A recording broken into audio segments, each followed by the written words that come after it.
अगर हम short term solvency ratios की बात करते हैं यानी कि लिक्विडिटी रेशियोज की बात करते हैं तो उसमें करंट रेशियो है एंड साथ के साथ एसेट टेस्ट रेशियो जिसको क्विक रेशियो भी कहते हैं। सबसे पहले करंट रेशियो के बारे में बात करते हैं जो कि एक इंडिकेटर है कि फर्म के पास कितना पैसा अवेलेबल है अपनी शॉर्ट टर्म लायबिलिटीज को पे ऑफ करने के लिए। फॉर्मूला बहुत ही सिंपल सा है, current assets divided by the current liabilities.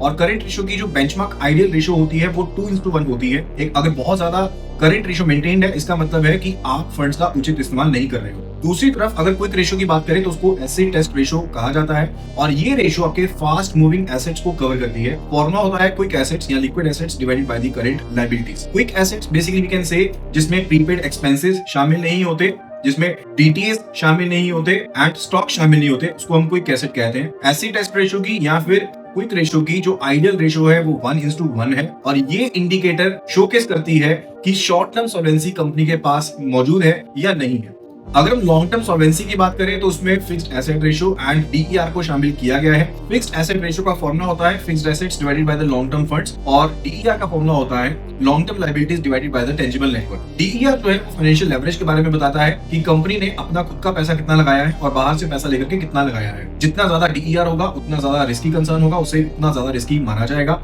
अगर किसी कंपनी का डीईआर 3 है और दूसरी कंपनी का डीईआर 5 है तो 5 डीईआर वाली कंपनी को काफी रिस्की माना जाएगा। इसी तरह से एक और रेशियो होती है वो होती है डीएससीआर यानी कि डेब्ट सर्विस कवरेज रेशियो। डेब्ट सर्विस कवरेज रेशियो का इस्तेमाल लेंडर्स के द्वारा किया जाता है सो एज टू चेक कि जो सामने वाली कंपनी है क्या वो अपने लोन की ऑब्लिगेशन को पे कर पाएगी या नहीं कर पाएगी। तो इसका फॉर्मूला होता है पीएटी यानी कि profit after tax plus depreciation plus annual interest जो भी लोन के ऊपर पड़ने वाला है और डिनोमिनेटर में रहेगा एनुअल इंटरेस्ट और एनुअल जो इंस्टॉलमेंट पे करने वाले हो। इसका जो बेंचमार्क है डीएससीआर का वो है 2:1 और डीएससीआर जितना ज्यादा हो उतना ज्यादा बेटर है। मतलब होता है कि कंपनी के पास उतना पैसा अवेलेबल है। अगर किसी कंपनी का डीएससीआर 1 से कम है या 1 के इक्विवेलेंट भी है तो हम कहेंगे कि कंपनी के पास पूरे के पूरे पैसे नहीं है और कंपनी आगे जाकर के दिक्कत में आ सकती है। ऐसी और वीडियोस के लिए लाइक कर लीजिए और अगर आप जेआईबी की तैयारी कर रहे हैं तो हमारे मेगा सेशंस चल रहे हैं, आप उनको ज्वाइन कर सकते हैं। लिंक आपको डिस्क्रिप्शन में मिल जाएगा।